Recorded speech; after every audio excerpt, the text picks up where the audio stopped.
The French have coined a new acronym, GAFA. It stands for Google, Apple, Facebook, Amazon, and it's shorthand for a struggle against the American technological hegemony. There's plenty of evidence that a battle against Silicon Valley is raging in Europe right now, from the protests against the taxi app Uber to the vote by the European Parliament to break up Google if it doesn't mend its ways. But what's behind this conflict? Is it anything more than the old world trying to protect its own from the inevitable march of disruptive progress?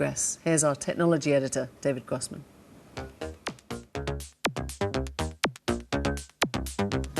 You don't have to search too hard to find evidence that Europe and the big American tech companies aren't getting on too well right now. What's behind this falling out? Well, that's a more complex tale. The big American tech companies stand accused of using their enormous market dominance to strangle the competition. Meanwhile, European governments and institutions, it's alleged, are engaged in a bit of naked protectionism, trying desperately to prop up their old incumbent industries, who, by the way, are pretty cosy with the politicians. What both claim is that the other is working against the interests of consumers. It is time to demand equal search on Google.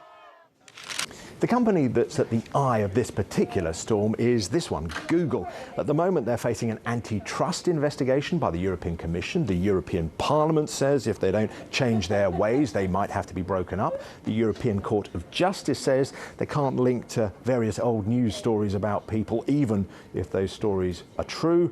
And in one country, Spain, changes to copyright law mean that Google can't link to the news stories of other publishers unless they pay. I fear we could be on the verge of what I would call Euro-techno panic.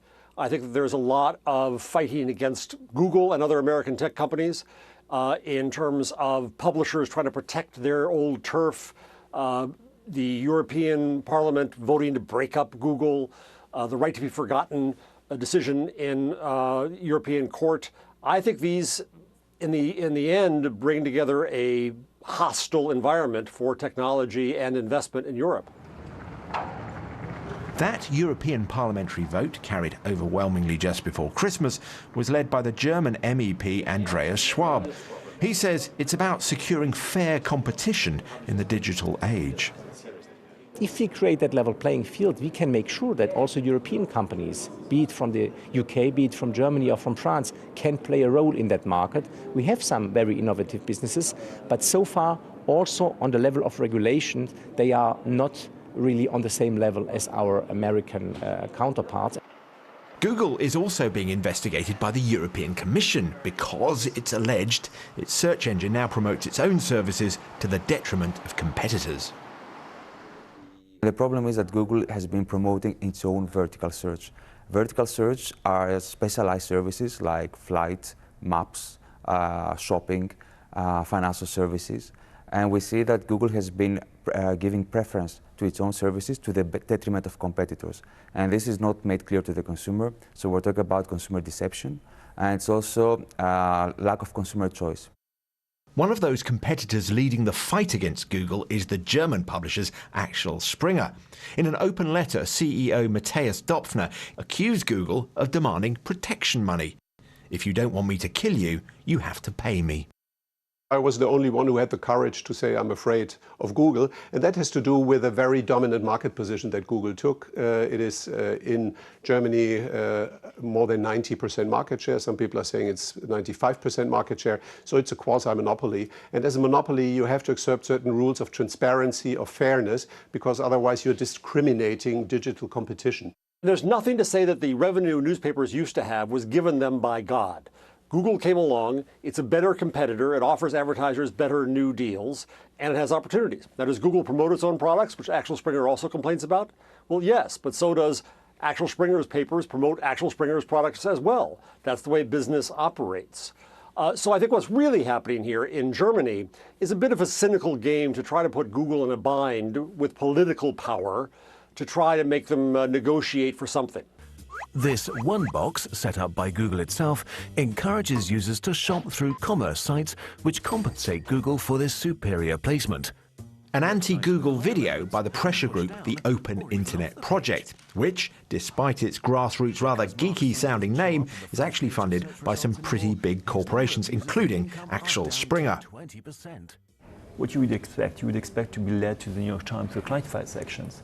And what happens is now Google is going to sell you advertising from Airbnb Brooklyn or One Fine Stay. So in your view, they've basically just hijacked the New York Times web traffic. Exactly. So that's quite a clever way, if you're Google, to sort of keep the users, keep users, stop them going away from your exactly. site. Olivier Sichel is one of the founders of the Open Internet Project. He's also the CEO of Le Guide, a price comparison website which is owned by the French publishing giant Lagardère. He rejects the charge, though, that the case against Google comes entirely from disadvantaged competitors. Yes, you've got publishers, large publishers like Axel Springer or Lagardère, but you've got also the Federation of Telecom Industry, the Federation of Hotel Industry, the Federation of Travel Agencies, people coming from the finance sectors, people coming from the map sectors, people coming from the local search sectors. So it's all the way, because there's only one gatekeeper. So many people consider that now it's time to call for fair treatment. But Google say they've demoted price comparison sites simply because users didn't want to see them. If you go back a few years, you remember whenever you used to search for, say, a digital camera, you wouldn't get direct to the product. You would get a whole set of price comparison sites, and sometimes actually you might get 10 links that were all price comparison sites. You then would need to go to that site and search again for the product you were looking for. Now, that was a very bad experience for users, and users fed back to us saying that's not what we want. So over the years we've evolved the way that we rank and have demoted sites which we think aren't adding value to the consumer. And don't think this battle begins and ends with internet search, publishing and advertising. Other sectors too are being disrupted, like transport. Taxi apps like Uber are blowing apart the municipally sanctioned monopolies that limit cab numbers. This and self-driving cars could mean we'll all be buying far fewer cars. Not surprisingly, the incumbents are not exactly happy. There have been protests against Uber all over the world. Technology companies probably will accelerate that trend, because at the end of the day, they're not interested in inheriting this century-old business model from the automotive industry. They're looking at providing new value, new mobility solutions to consumers and interact with them differently.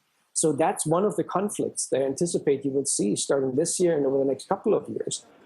And that conflict could be most fiercely fought in Europe, with its older, established, politically plugged-in car makers. What we can make sure is that for the new areas of the digitalization, automotive, health, and other areas, that we can create in these areas a level playing field to make sure that innovations are done in all areas of the world and not only in one country, in this case, in the Silicon Valley. The European Commission is due to decide soon, perhaps within weeks, how to take forward the antitrust investigation against Google. Whatever happens, though, the conflict between the tech companies and Europe looks set to continue. The brilliant David Grossman there. Let's just...